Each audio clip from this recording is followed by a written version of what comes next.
La idea de este video es que podamos ordenar un poco las ideas que aparecen en esta selección de textos de Byung-Chul Han. Como siempre, y más en este caso, este tipo de videos lo único que intenta es, de alguna manera, completar y la lectura del texto original, a su vez, complementarla, ¿no? Entonces, lo que vamos a intentar hacer a partir de ahora es tratar de ordenar sobre todo los conceptos que en el texto aparecen, si bien explicados, aparecen concatenados, pero no ordenados, me parece a mí, desde el punto de vista lógico. Entonces, eso es un poco lo que vamos a intentar en este video. Primero, antes que nada, tenemos que saber por qué estamos trabajando este texto, porque estamos haciendo este video para tratar de analizar un texto. Bien, entonces, ¿por qué estamos trabajando este texto en el contexto de la unidad número 2? Recordemos lo siguiente. Nosotros vamos a ver qué dice Byung-Chul Han respecto a una serie de temáticas que nosotros vinimos trabajando en las clases, que es la temática del ser humano como un ser en el mundo. Definimos al ser humano como un ser en el mundo.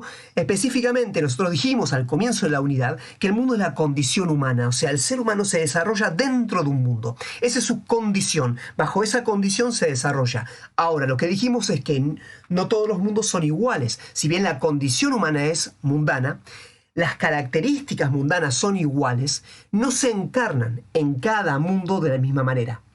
Repito esta idea, la condición humana es común a todos los tiempos, siempre se desarrolla dentro de un mundo bajo las características del mundo que hemos visto, principalmente las características de estar en unas tareas determinadas o bajo un modo determinado como es la de la cotidianidad o como el modo de la contemplación. Esos son los elementos que hacen a nuestro ser en el mundo. Ahora bien, la pregunta que nosotros tenemos ahora es, bueno, ¿cómo es nuestro mundo? Y esto es lo que Byung-Chul Han nos va a contestar. Nos va a describir o caracterizar justamente a nuestro mundo, es decir, nuestra condición contemporánea, para ver en esa condición qué posibilidades hay del desarrollo del ser humano. Es decir, el ser humano cómo se autocomprende bajo esas condiciones. Nosotros dijimos que el ser humano se determina a sí mismo en un contexto cultural, en un mundo o en una cultura. Byung-Chul Han describe eso para nosotros. Es decir, esa condición mundana, nuestra condición en el mundo. Entonces, de eso trata este texto, entonces, de tratar de ver cómo caracteriza esa concreción. Entonces, las preguntas que tenemos que hacerle es, ¿cuáles son las características de nuestro mundo? ¿Para qué? Para entender esas características como nuestra condición y entonces responder la pregunta ¿cuál es nuestra condición para el desarrollo de la esencia humana? La esencia humana, nosotros dijimos que está implicada, nosotros decíamos en la primera unidad, es trascendental. ¿Qué significaba trascendental? Está más allá del tiempo, más allá de la historia, más allá de las culturas, vamos a decir ahora desde la unidad número 2, más allá del mundo, no, está en el mundo, vivificando ese mundo, de alguna manera sosteniendo, fundamentando ese mundo. Ahora, ese mundo le puede dar más o menos posibilidades del desarrollo de esa esencia. Eso es lo que tenemos que ver en la unidad número 3. Pero lo que vamos a ver ahora es cuáles son nuestras condiciones para el desarrollo de la esencia humana. Esa sería entonces nuestra condición, insisto, nuestro mundo, desde el cual nosotros nos autocomprendemos. Entonces, dicho esto, vamos específicamente a la selección de textos de Byung-Chul Han. Yo ordeno los conceptos centrales que ustedes van a encontrar que aparecen en diferentes momentos de la selección. Entonces, primera cuestión. Pongo una serie de conceptos que van a ser los conceptos que son fundamentales, a partir de los cuales surgen otras características o particularidades del ser humano en el mundo contemporáneo. Primera característica. El mundo contemporáneo, según Byung-Chul Han, es el mundo de la hipercomunicación. Es decir, lo que está determinado hoy, por sobre todas las cosas, es que nosotros estemos permanentemente comunicados. Ustedes esto lo pueden unir, por supuesto, con lo que hemos visto de Ferraris. Pero entonces, ya no es simplemente una comunicación limitada a un espacio específico, a una zona específica y a una dimensión específica de nuestra existencia, sino que estamos permanentemente comunicados. La comunicación puede ser voluntaria o involuntaria, porque nosotros nos comunicamos voluntariamente emitiendo un mensaje, pero involuntariamente estamos comunicando todo el tiempo. Cuando nosotros estamos utilizando cualquier red social, cuando estamos utilizando, mejor dicho, cualquier dispositivo tecnológico, estamos comunicando qué estamos consumiendo. Pero simultáneamente, los objetos que tenemos alrededor son objetos inteligentes, la mayoría de ellos que captan cosas sin que nosotros tengamos voluntad de comunicar. Y lo estamos comunicando, eso se está procesando esa información y alguien se aprovecha de esa información información de esos datos y saca consecuencias de ellos, vende esa información, etc. Esto implica un mundo hipercomunicado. Vamos por la calle, hay cámaras que nos filman. Eso significa la idea de una hipercomunicación, que insisto, va desde lo voluntario. Voluntariamente damos un montón de información al utilizar los nuevos dispositivos, pero también involuntariamente. Entonces, ese sería el primer plano, la hipercomunicación. Ahora bien, para que haya una hipercomunicación es importantísimo que haya información que pueda ser transferida rápidamente. Entonces vamos a ver cómo va esto concatenándose estas ideas. Primer punto, entonces, la hipercomunicación. Si tiene que haber una hipercomunicación, tiene que haber entonces lo que decíamos recién, una circulación constante de información, que es lo que va a hacer a esta hipercomunicación, o si ustedes quieren, una hiperinformación constante. Entonces, tiene que haber, insisto, esta idea, circulación constante de información. Pero a su vez, lo que se busca es que sea cada vez más acelerada. Buena parte de todos los desarrollos tecnológicos contemporáneos van a ese punto, es decir, que la circulación sea constante, que la circulación esté facilitada, es decir, que yo disponga de medios para poder transmitir información. Ejemplo, digitalizar todo lo que yo tenga alrededor. Es decir, si yo tengo un celular, ese celular me va a permitir grabar, sacar fotos simultáneamente, lo puedo hacer en streaming, pero después, posteriormente, yo las pueda inmediatamente hacer circular rápidamente. Si yo tengo algo que no está digitalizado, no puede circular. Entonces la búsqueda de la digitalización, es acelerar la circulación, hacerla más fácil. Entonces que todo esté bajo el mismo registro, bajo el mismo lenguaje. El lenguaje digital es el lenguaje que permite, de alguna manera, transformar o traducir toda realidad a una misma dimensión.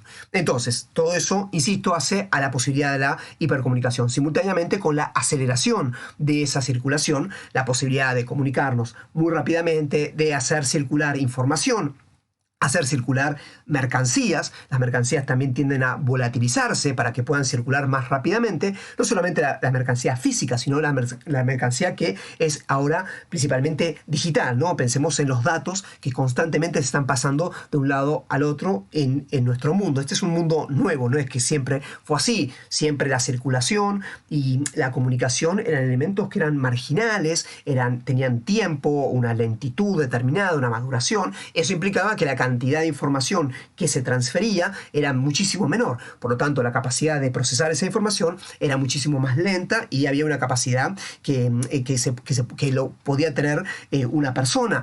Ahora no lo podemos tener, por lo tanto, aparecen nuevas tecnologías para tratar de procesar esa información a través de la Big Data, etc. Todos estos elementos no aparecen directamente en el texto de Chul Han, sino que lo dicen en otros textos o fuera de la selección que hemos hecho, pero que sirve de contexto para entender cuál es el punto que está poniendo él, para entender después las consecuencias. Entonces, a su vez, un mundo de la hipercomunicación también es un mundo del hiperconsumo. Es decir, hoy permanentemente, como decíamos antes, estamos consumiendo. La idea es un poco que toda nuestra vida estemos consumiendo algo. Cuando nosotros estamos en una plataforma, por más que nosotros no estemos pagando nada, de alguna manera estamos consumiendo la información que hay. Consumimos imágenes a través de las redes sociales, consumimos datos, consumimos textos, todo el tiempo estamos en algún momento de consumo. Insisto, nos demos cuenta o no, pero entonces si la comunicación de alguna manera se iguala al consumo, esa hipercomunicación también es un hiperconsumo. Y insisto con esta idea, mientras que nosotros estamos utilizando, por ejemplo, una plataforma X, alguna aplicación, o estamos utilizando incluso el mail, nosotros estamos dando información que nos dan gratis habitualmente esos servicios para que nosotros luego le demos información gratuitamente al utilizarlos. Esa información, sepámoslo o no, está siendo consumida por otras personas, pueden ser bots y demás, pero que responden a ciertas empresas, etcétera, que luego, insisto, venden y capitalizan eso como materia prima. Entonces, esta sería también otra de las ideas que están implícitas en la idea de la hipercomunicación, pero que van de la mano, ¿no? A su vez, si estamos constantemente consumiendo, también estamos constantemente produciendo cosas para consumir. Esto se puede pensar en el sentido de la comunicación, pero en el sentido también de la producción, de la mercantilización permanente de las cosas. Entonces también Tenemos ahí, se falta una R, tendríamos una hiperproducción en nuestra sociedad. Entonces, la tercera característica es la hiperactividad. Justamente, como es un mundo en el cual todo el tiempo estamos produciendo, insisto, esta idea, nos demos cuenta o no, tengamos la voluntad de hacerlo o no la tengamos, estamos produciendo información. La idea, insisto en esta idea, ¿no?, de los dispositivos que captan, por ejemplo, logran transformar nuestras actividades, que pueden ser hasta los gestos, los tonos de voz, y los logran transformar en datos relevantes. Lo que están haciendo, nosotros lo que estamos haciendo es produciendo sin darnos cuenta. Entonces estamos constantemente en actividad.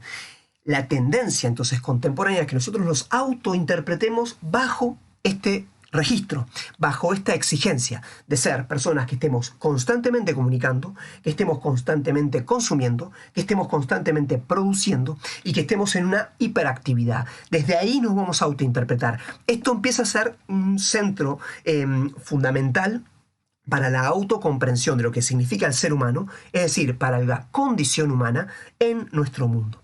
Sigo siempre las ideas de Chul Han. Segundo núcleo que vamos a tomar de ideas. Vamos a ver que estas ideas que estamos presentando de manera general luego se concretizan específicamente en ciertas condiciones. Es la idea de la positividad. Es una idea muy fuerte, muy importante para Chul Han. ¿De qué se trata la positividad? En principio, vamos a tratar de definir qué es la positividad. Chul Han dice que nuestro mundo es el mundo de la positividad. Es decir, que excluye lo contrario a la positividad, y lo contrario a la positividad es la negatividad. Entonces, primer punto, cuando nosotros hablamos de positividad, estamos oponiendo a la idea de negatividad. Hasta acá no avanzamos mucho en el pensamiento, pero ¿qué sería lo negativo? Lo negativo es aquello que justamente entorpece todo lo que vivimos antes. Lo que entorpece la circulación y la aceleración de la información comienza a ser aspectos negativos, aspectos que deben ser excluidos.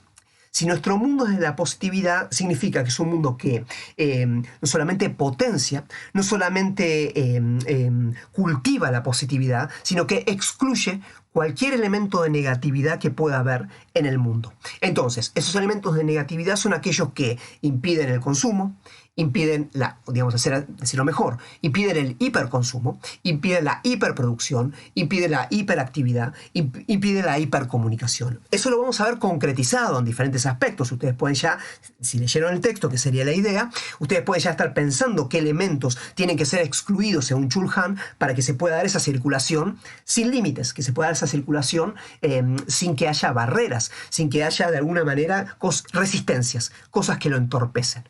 Entonces, vamos definiendo el concepto de positividad, que es un concepto central. Fíjense, positividad no significa que es simplemente lo bueno. Positividad es todo lo que es. Negatividad es lo que se opone a lo que es. Ahora, ¿qué es? Justamente lo que el mundo reconoce como lo que es.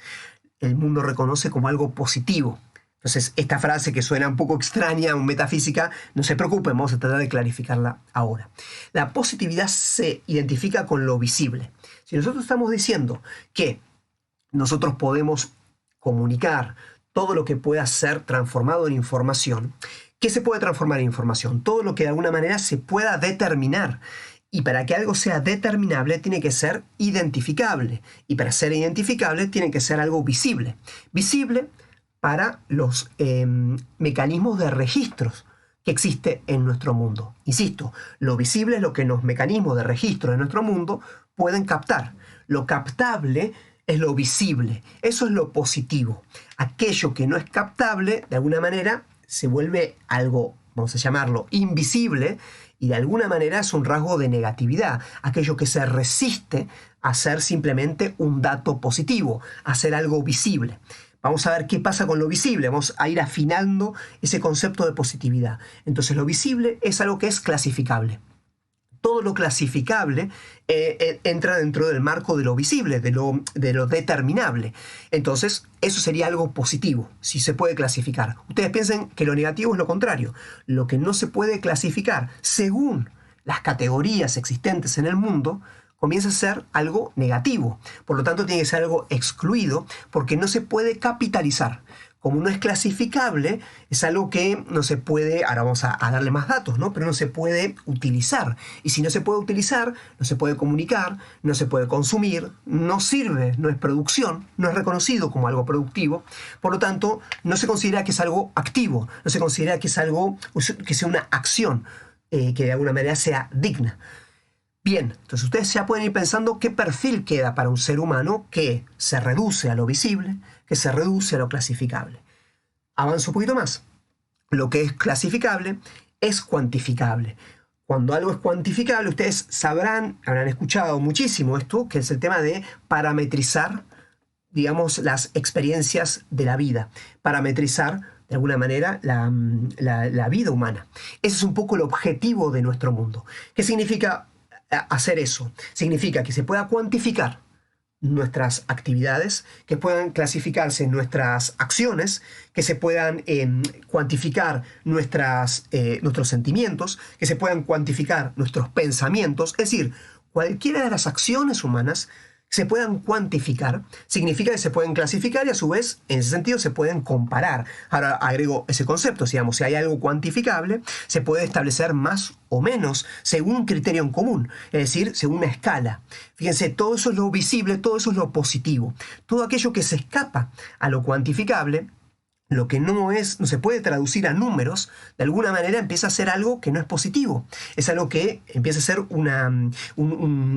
algo que resiste, algo que entorpece. Y de alguna manera es algo que tiene que ser excluido. Fíjense qué pasa con la dimensión, insisto, humana, en un mundo en el cual no entra lo cuantificable. Y cuando tiene que entrar bajo números. Por ejemplo, un sentimiento. Se tendría que cuantificar de alguna u otra manera para que pueda ser reconocido como tal dentro del mundo. A su vez, si es cuantificable, es comparable. Es decir, si yo establezco un criterio en común, el número es un criterio en común. Ustedes podrán pensar, esto más allá, el tema de lo digital. Lo digital lo que hace es transformar todo en ceros y unos, en un lenguaje binario. Entonces lo que hace es cuantificar toda realidad. No importa lo que sea. Puede ser una obra de arte, puede ser un asesinato, puede ser el acto más puro y el acto más terrible de la humanidad se puede cuantificar, se puede traducir a un lenguaje digital. Y en ese sentido todo es comparable, todo se vuelve parte de una misma realidad, la realidad de lo digital en este caso. Entonces en ese sentido yo podría comparar, en tanto que tengo un criterio en común, en este caso los números, puedo comparar cosas que son distintas. Un poco eso, después lo vamos a ver, se hace con la mercancía. Si yo puedo comprar con dinero, cuantifico el valor de algo, de un objeto, lo puedo comparar con otro objeto, porque si el medio de pago es el mismo, el dinero, y el dinero se rige bajo un mecanismo de cuantificación, de alguna manera puedo comparar cosas que son totalmente distintas. Entonces, en ese sentido, lo positivo es lo que puede ser comparado. Fíjense, de vuelta, ¿qué es lo que es excluido? Lo que es incomparable. Otra forma de decir que no se puede comparar se llama inconmensurable, que no hay una medida en común. Algo que no tenga medida en común queda excluido. Lo inconmensurable pasan a ser experiencias humanas que existen. La experiencia de lo inconmensurable, lo que no tiene medida, lo que no tiene un registro en común, lo que no se puede clasificar ni cuantificar, comienzan a ser elementos que, insisto, entorpecen el desarrollo de esta circulación constante de información. Por lo tanto, deben ser excluidos. A su vez, decíamos recién, lo calculable.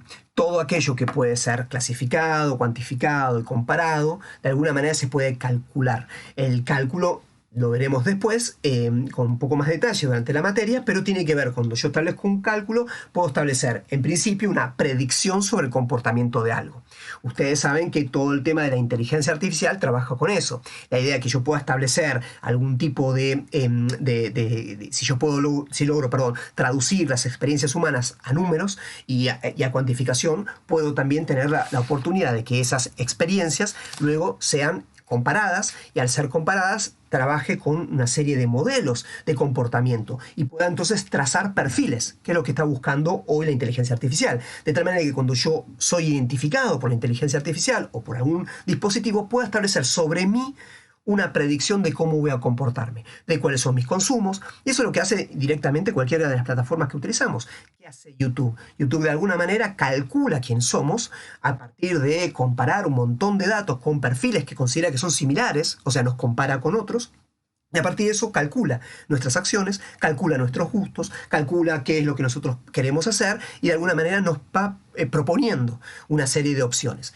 Junto con esa proposición lo que hace es registrar que respondemos. Si nosotros confirmamos lo que ella esperaba, que la inteligencia artificial, el algoritmo que nos sigue a todos nosotros, no importa en qué dispositivos usemos, antes el algoritmo nos seguía en un dispositivo y ahora el algoritmo lo que empezó a hacer es seguirnos en cualquier dispositivo que estemos, nos identifica, para eso está el reconocimiento facial, nos identifica y nos da la información que prevé o los comportamientos que prevé que nosotros queremos hacer. Y de alguna manera calcula, de esa manera predice qué es lo que podemos hacer. La idea es eso, establecer un mundo en el cual no haya nada impredecible. Un mundo sin nada impredecible significa un mundo en el cual no hay, lo que vamos a ver también, no hay acontecimientos, no hay nada que no pueda, preverse.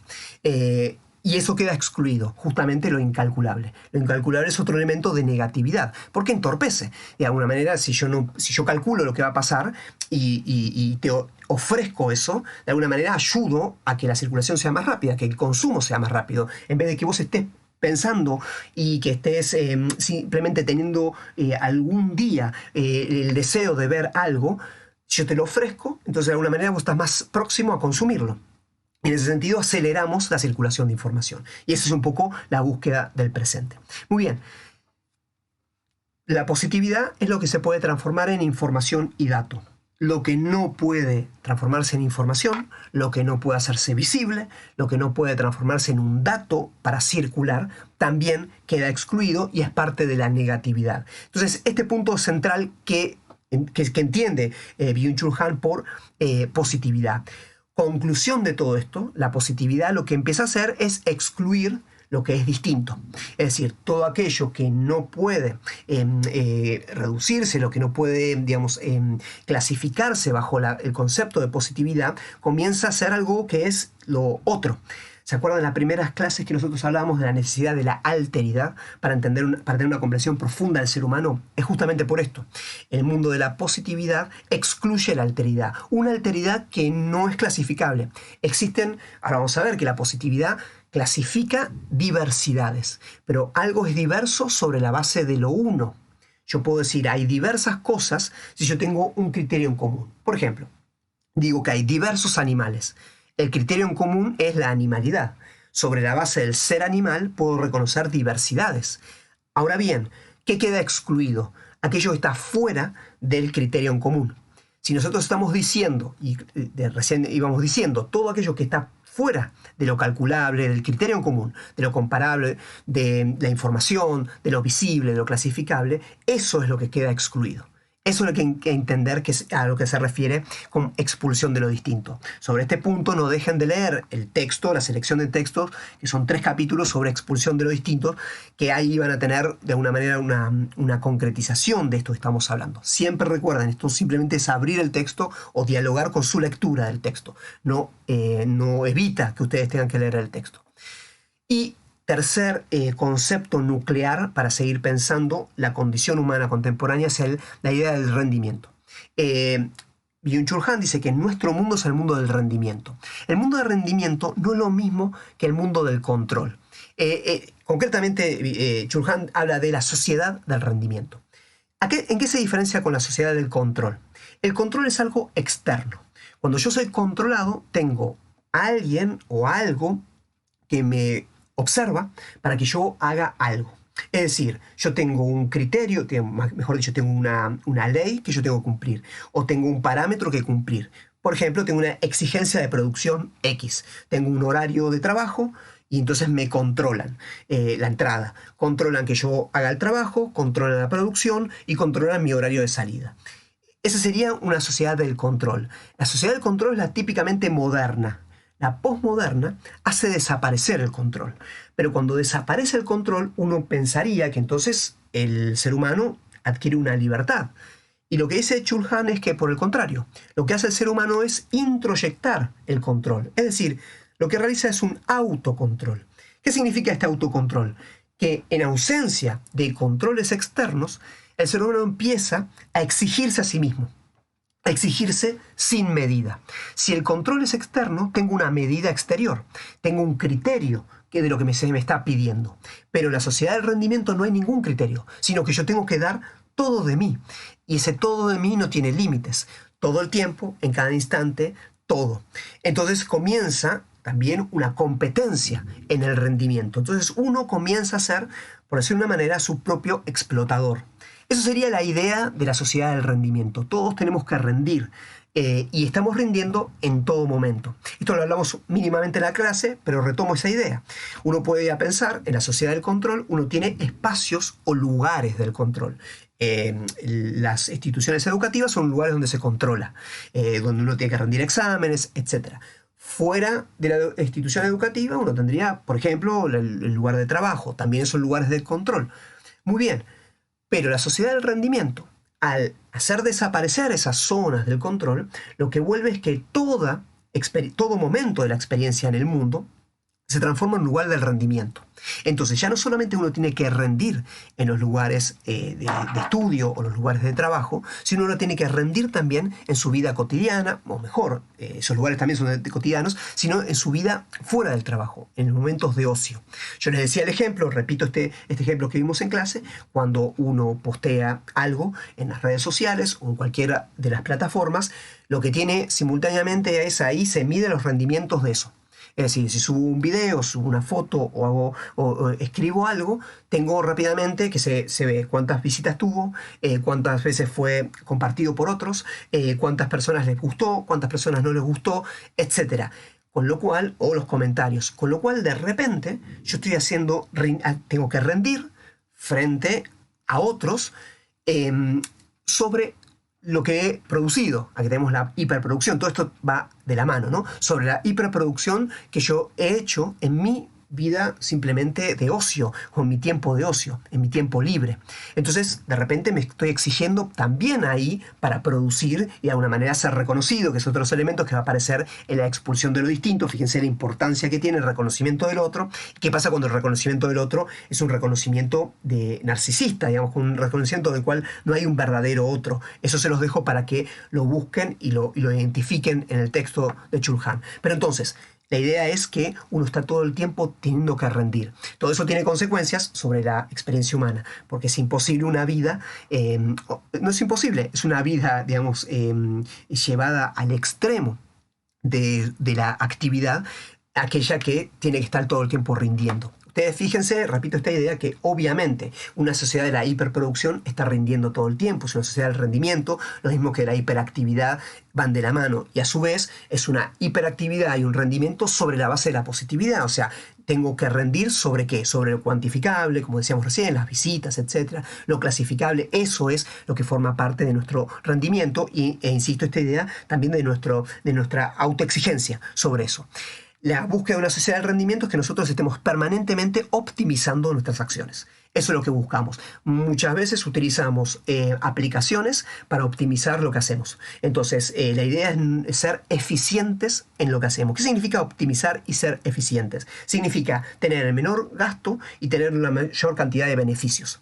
Eso es algo que nosotros nos vemos exigidos permanentemente. Eso significa que excluimos todo lo que no permite la optimización de nuestras acciones. Todo lo que nosotros consideramos que es justamente una pérdida de tiempo o algo que es ineficiente. Insisto, esta idea que no siempre fue así, nuestro mundo es así, pero no es que la humanidad siempre tuvo una constante preocupación y un constante cuidado y control sobre la optimización de sus tareas, sino que se realizan las tareas simplemente y pasaban al ámbito de lo incalculable, pasaban al ámbito de lo no cuantificable. No todas las tareas humanas eran cuantificadas. Mucho tiempo atrás, o mucha historia de la humanidad, la mayor parte de la historia de la humanidad, no se cuantificaban las tareas. Muy bien, ¿qué pasa? Una humanidad que cuantifica todo lo que hace y busca optimizar permanentemente. insisto, digamos, eso es un poco también la forma de rendir. Yo voy a tener mayor rendimiento si logro optimizar, sacar los mejores resultados de mis acciones y obtener lo mayor. Entonces, parte de esa idea es que yo tengo que canalizar todas las oportunidades que tengo. Porque si yo tengo una oportunidad, es una oportunidad de rendir, es una oportunidad de generar producción, entonces tengo que aprovecharla. Y esa sería un poco la idea de optimizar.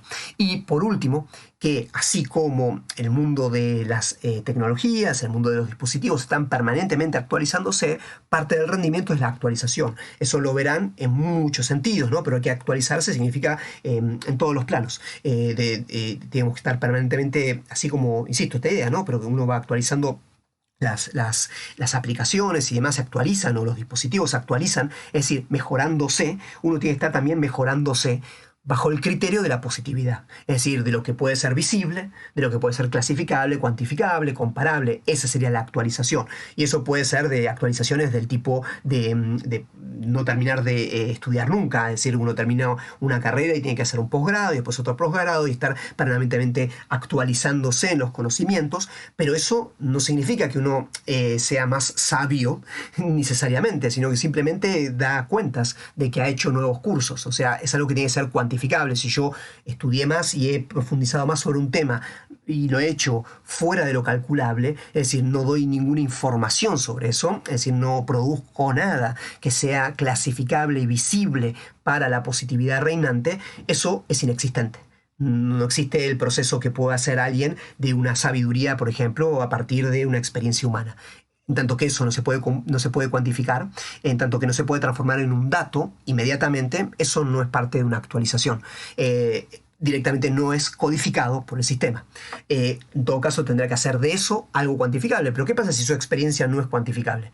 Y su experiencia es transformadora, pero no es algo que se pueda clasificar y que se pueda cuantificar, insisto. Bueno, de repente esa experiencia pasa a ser algo marginal, es algo que no puede ser compartido y de alguna manera queda, insisto, por afuera de la humanidad, y no es algo que los seres humanos estén buscando hoy por hoy en la determinación de nuestro mundo. Entonces, dicho todo esto, vamos a tratar de ver cómo Chul Han aplica estos tres conceptos centrales que él ve en nuestro mundo a la condición humana. Es decir, la condición humana, cómo se ve de alguna manera modificada o se ve de alguna manera favorecida a desarrollar ciertas capacidades según estos tres conceptos. El primero, por supuesto, tiene uno que ver con el otro, son varios conceptos a la vez, pero es una misma idea. Veamos esto entonces.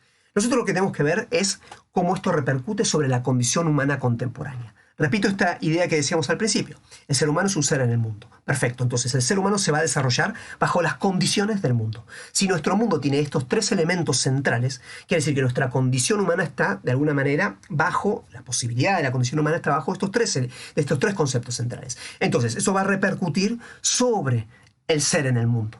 Entonces, veamos cómo repercute sobre los elementos que Chul Han destaca.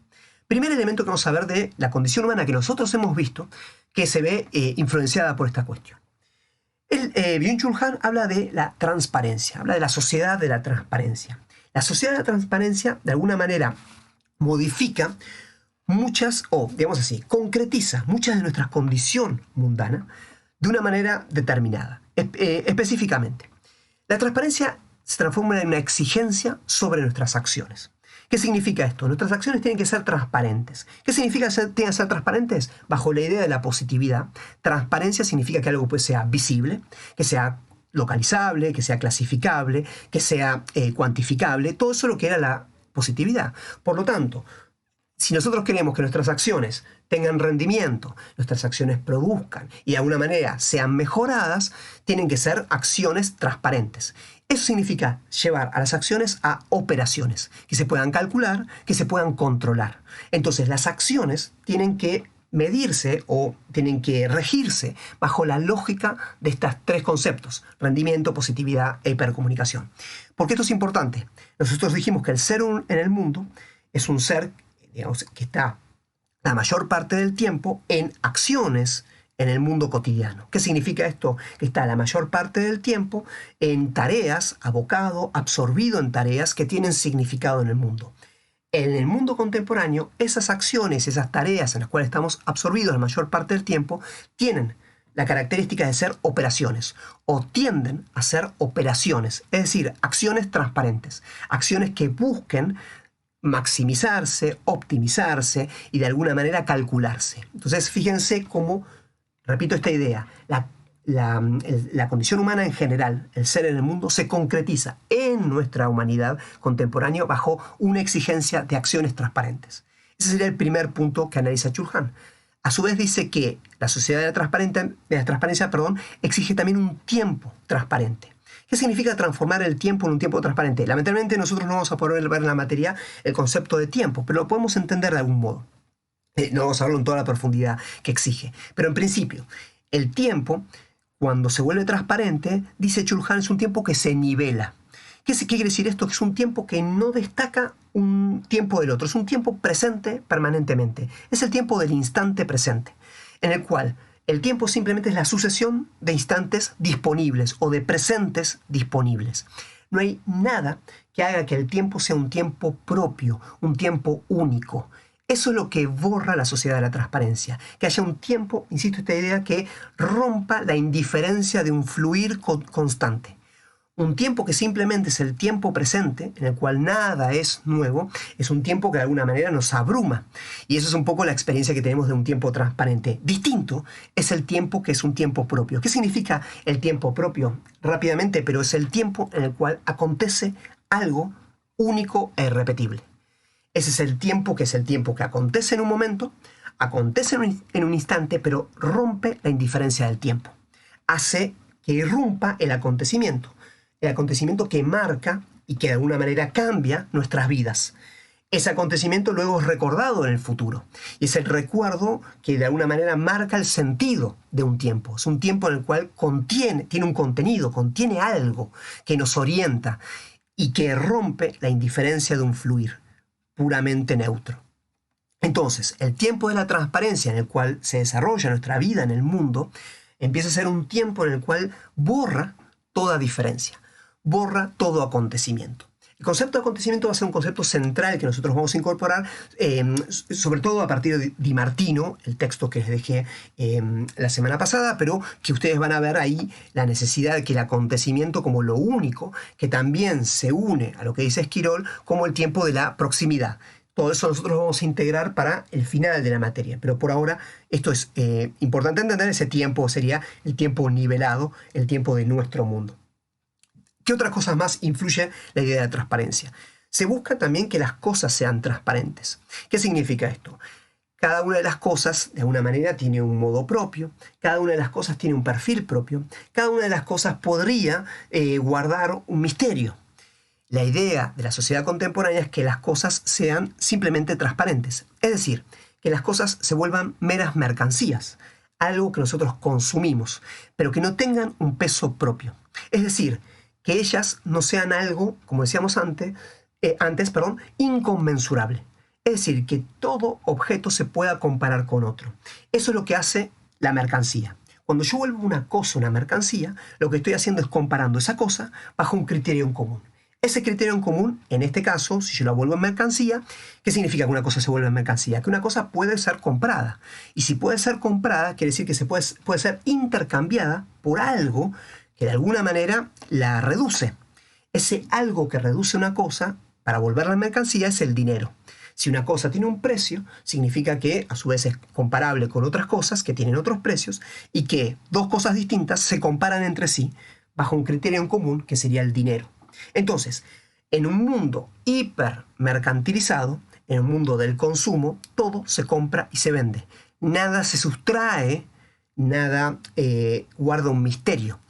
La idea que analiza Chulhan es la idea de que ya con la modernidad lo que se buscó es sacar todo tipo de misterio en las cosas, sacarle todo tipo de lejanía en las cosas. Ahora lo vamos a ver con el concepto de aura. Es decir, que toda cosa es simplemente un objeto de consumo. Y si es un objeto de consumo, simplemente es algo que no guarda ninguna distancia, no guarda ninguna resistencia. Por lo tanto, es una cosa que es transparente, simplemente es algo consumible. Eso se se extiende luego a las personas. Las personas se vuelven también mercancías que se venden en un espacio público y también son consumibles y pierden también todo tipo de aura, todo tipo de rostro, todo tipo de lejanía. Todo eso ustedes lo habrán leído en el texto, pero es propio de una sociedad de la transparencia. Avanza un poquito más. Entonces, fíjense entonces la condición que nosotros decíamos. Estamos en el medio de un mundo con cosas con significado.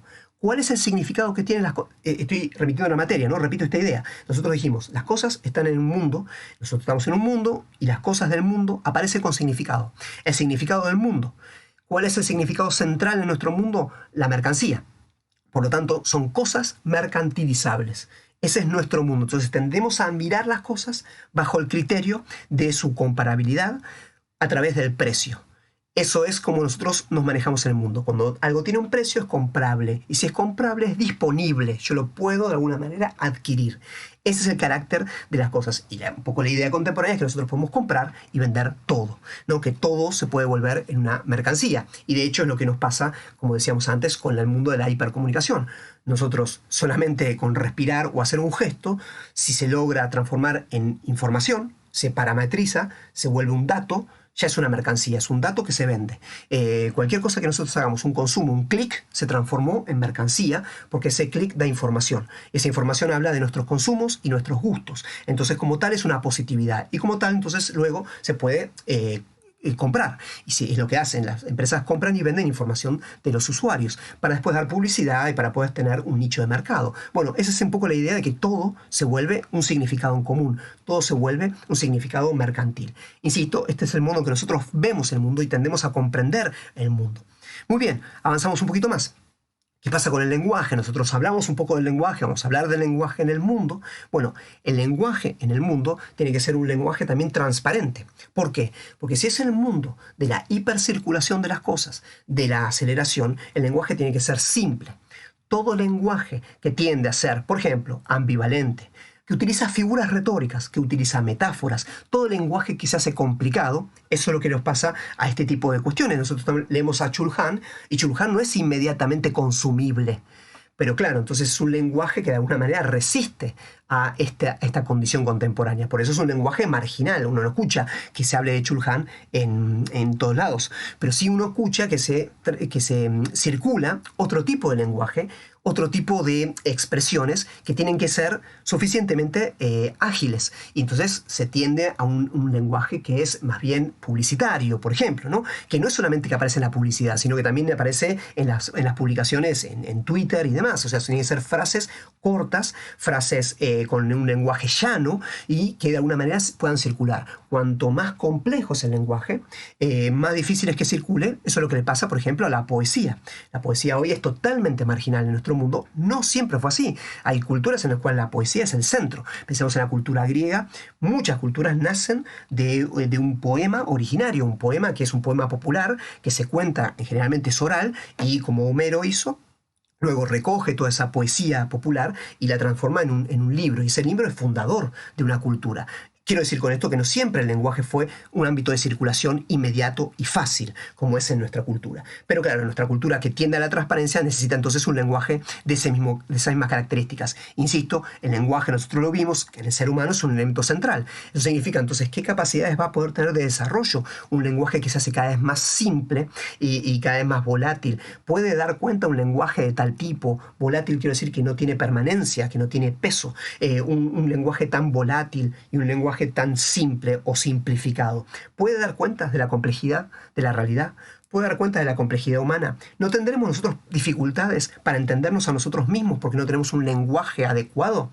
Entonces son las preguntas de si se puede o no desarrollar nuestra esencia humana bajo estas condiciones. Eso es lo que nosotros tenemos que preguntarnos, porque esa es la pregunta de la antropología. La esencia humana bajo estas condiciones contemporáneas. ¿Y qué vamos a hacer al respecto? Porque si necesitamos entonces cultivar otro lenguaje, tendremos que hacer un esfuerzo dentro de esta contemporaneidad para cuidar el lenguaje, para recuperar el lenguaje, lo perdido del lenguaje, para ese lenguaje allanado, volver a verlo en toda su complejidad, en toda su ambivalencia, en toda su complejidad retórica. Y ustedes estudian comunicación y esto es central. Ustedes van a estudiar, cuando estudian lengua y estudian las figuras retóricas, todas las capacidades que podemos utilizar en el lenguaje de generar figuras, un lenguaje que no sea literal. Ustedes verán en las redes sociales la cantidad de conflictos que se hacen porque las personas no entienden la ironía o porque no entienden o un doble sentido. Porque claro, es un mecanismo de circulación que puede ser que un grupo minoritario que rodea a quien sea, a un tuitero, comprenda el recurso que utiliza, pero luego eso que está escrito circula es la hipercirculación, circula para todo el mundo y cualquiera después lee eso bajo otro registro. En general se lee bajo el registro de la literalidad. Y el lenguaje literal es el lenguaje más llano, más simple, en el cual no hay ninguna ambivalencia con respecto a lo que se dice. Pero también es el lenguaje más pobre, el literal, el que dice literalmente lo que está pasando, ¿no? Simplemente constatativo. Hay lenguajes muchísimo más complejos. Por ejemplo, el lenguaje que utiliza la literatura, insisto, la poesía. No existe la poesía si no hay una complejidad del lenguaje, ¿no? El cual nos permite, alejándose de lo literal, darnos una profundidad de la realidad, que de otra manera no lo tendríamos. Entonces, eso perdemos también cuando se allana el lenguaje en nuestro mundo. Insisto, todo bajo las mismas ideas. Positividad. Un lenguaje que no es llano, no es clasificable. Un lenguaje, digamos, una metáfora, para utilizar la figura retórica que decíamos antes, una metáfora no es clasificable. Por supuesto se puede hacer clasificación de metáforas, pero la reduce a la metáfora. La metáfora va más allá. Incluso se pueden crear nuevas metáforas que estén fuera de las clasificaciones existentes. Y eso es lo que hacen los grandes poetas. Crean nuevas metáforas y extienden el lenguaje, extienden la imaginación lingüística más allá. Entonces, en ese sentido, rompen con la positividad. Pero claro, en el mundo contemporáneo no hay tiempo para eso. No hay tiempo para tratar de entender el lenguaje ajeno. No hay tiempo para ampliar el lenguaje. No hay tiempo para adecuarse a la complejidad del lenguaje o a las ambivalencias del lenguaje, que también son bellísimas. ¿Cuántas veces uno tiene que ir precisando? Yo creo que de una manera cuando uno lee a Chul Han y quiere también hablar de Chul Han, necesita ir precisando los conceptos y entonces, claro, el concepto de positividad no es tan fácilmente digerible, no es consumible. Por eso todas estas cuestiones empiezan a ser muchísimo más difíciles para nuestro mundo, incluso para la actitud que tenemos que tomar con respecto a esto, si queremos simplemente consumir esto como si fuese que consumimos habitualmente nuestras fuentes de información y de producción y de actividad. Entonces, avanzo un poquito más. Chul Han habla también de que esa transparencia es una exigencia ahora sobre el ser humano. O sea, el hombre se tiene que volver transparente, dice él, como una máquina. Una máquina es transparente en el sentido que tiene una serie de funcionamientos, pero el ser humano guarda cosas que son imposibles de traducir a la positividad o a la visibilidad. Elementos que se resisten a la transparencia y a la comprensión inmediata. Y si ustedes quieren, se resiste a la cuantificación, se resiste a la parametrización, y todos esos elementos que son justamente la esencia humana no son contemplados en esta condición. Entonces, nosotros vamos a ver en la unidad número 3 que la esencia humana es algo invisible. Por lo tanto, es imposible de ser positivizado. No se puede volver algo parametrizado, no puede volverse algo observable, no se puede transformar en algo cuantificable. La esencia humana es justamente esquiva a todos estos modos. Pero claro, si yo tengo que volver toda mi vida, incluso todos los elementos que son esquivos a la transparencia, los tenía que transformar en algo simplemente transparente, yo lo que estoy haciendo es vaciándome de sentido. La transparencia implica un vaciamiento de sentido. Esto, insisto, sería un poco la idea que trabaja Chul Han. Bien, vamos a ver una segunda consecuencia de estos tres conceptos que estamos viendo sobre la condición humana. El primero que vimos es la exigencia de transparencia. Pasa algo con la muerte. Ustedes ya pueden pensar, si lo han leído o no, que la muerte claramente es algo que contiene una resistencia a todas estas formas del rendimiento, de la hipercomunicación y la positividad. En principio, la muerte abre un cierto misterio. La muerte es enfrentarnos a lo radicalmente otro. Acá supongan ustedes lo que vimos en el video del ser humano como ser para la muerte, como una posibilidad, la posibilidad de todas las posibilidades, la posibilidad de mi imposibilidad. Eso sería parte de la condición humana. ¿Qué pasa cuando la muerte, como condición humana, es pasada por nuestro mundo, bajo la condición humana contemporánea? ¿Cómo se puede trabajar con la muerte, que es algo tan esquivo, tan tan radicalmente otro cuando el mundo busca justamente la mismidad, busca traducir todo a un mismo registro, como se hace para digitalizar la muerte. De hecho, es un tema hiper interesante cómo la muerte no puede aparecer en el mundo digital. Y cuando una persona tiene un perfil de alguna red social, pero hace un tiempo era el perfil de Facebook, es dificilísimo luego darlo de baja. Entonces quiere decir que persiste ahí y algunas veces incluso es parte de una especie de humor medio macabro de traer a colación o manejar cuentas de personas que no están vivas, que son famosas y hacerlas dialogar con la contemporaneidad como si fuese digamos, una especie de lugar donde las personas no mueren, ¿no? Porque parece ser que en el mundo digital las cosas permanecen para siempre, porque efectivamente son así. Entonces de alguna manera queda un registro y la muerte pareciera ser que no es un horizonte posible de ese mundo digital. Entonces la muerte efectivamente se vuelve un problema para el mundo contemporáneo porque justamente es algo que, insisto con esta idea, es algo que establece una absoluta negatividad con respecto a la positividad de lo existente. La muerte, nadie ha vivido la muerte, sino que la muerte es una posibilidad. Todo aquel que ha vivido la muerte, sí han vivido la muerte, pero no viven, es decir, en nuestro mundo, vamos a decirlo mejor. Nadie ha vivido en este mundo la muerte. Uno vive la muerte de otro, pero la muerte de otro abre un gran misterio. Uno no vive realmente su propia muerte, sino como una posibilidad. Entonces la muerte no es algo que sea plenamente positivo, que se pueda transformar, insisto, en algo visible. Entonces, la muerte, dice Chul Han, enmudece. Es decir, deja de hablar, ¿no? Y al dejar de hablar, ya no tenemos nosotros, pareciera ser un lenguaje para la muerte. Que es lo mismo que decir, esto lo dice Chul Han, que es lo mismo decir que no le podemos dar significado a la muerte. La muerte comienza a ser algo que empieza a ser marginalizado y hasta incluso algo que se encubre. Porque de alguna manera, como no se puede transformar en algo productivo, sino que la muerte, al contrario, detiene toda actividad, detiene todo consumo, detiene toda producción y detiene toda comunicación. La muerte enmudece, no nos comunica más nada, queda como marginal a este mundo, no podemos hacer nada con ella. Entonces, lo que pasa es simplemente que se la excluye, entonces no se la integra, es decir, no se le da significado. Entonces nosotros vamos viendo que se va perdiendo el significado de la muerte en nuestra vida. Es decir, los espacios donde la muerte nos habla, de alguna manera empiezan a ser excluidos de nuestro espacio social, de nuestra vida cotidiana. ¿A qué me refiero con esto? Los cementerios, antes, en otro mundo, nuestra historia tradicional, pero en nuestro mundo ustedes verán que los cementerios los más viejos, los que nosotros tenemos como tradición, estaban en el centro de la ciudad. Para de alguna manera era parte del ritual público, justamente el lidiar con la muerte, lo mismo que decíamos la otra vez el tema del duelo, ¿no? O sea, llevar un duelo era una cuestión pública. Entonces, un cortejo fúnebre pasaba por la ciudad y toda la ciudad se enteraba y era una participación colectiva. No solamente era despedir y darle significado a la muerte del otro, sino también asumir la propia finitud, entender que la muerte está integrada en la vida cotidiana y que nosotros somos finitos. Pero claro, hoy lo que se hace es poner a la muerte en las afueras y transformar los lugares donde las personas son enterradas en lugares en la cual uno no solamente nos integra en la ciudad, sino que empiezan a utilizar formas metafóricas, o sea, no es simplemente el cementerio, sino son los lugares de la paz y ese tipo de expresiones para tratar de alguna manera significar a la muerte como algo más lejano. Es algo que no pareciera que nos pasa a nosotros, que les pasa a los demás y que de alguna manera les pasa a los que están afuera de la vida pública, de la vida activa. Eso es algo falso, ¿no? Por supuesto, pero lo que quiero decir con esto es que la muerte no tiene significado ahora fuertemente dentro de nuestra contemporaneidad. Por supuesto, cuando irrumpe, del modo que irrumpe, como nos pasó a nosotros en los últimos tiempos, de alguna manera empieza a colapsar esta condición y lo que nos damos cuenta es que nos carecemos de lenguaje para lidiar con esto. Entonces, rápidamente, la muerte se transforma en algo cuantificado, es un número.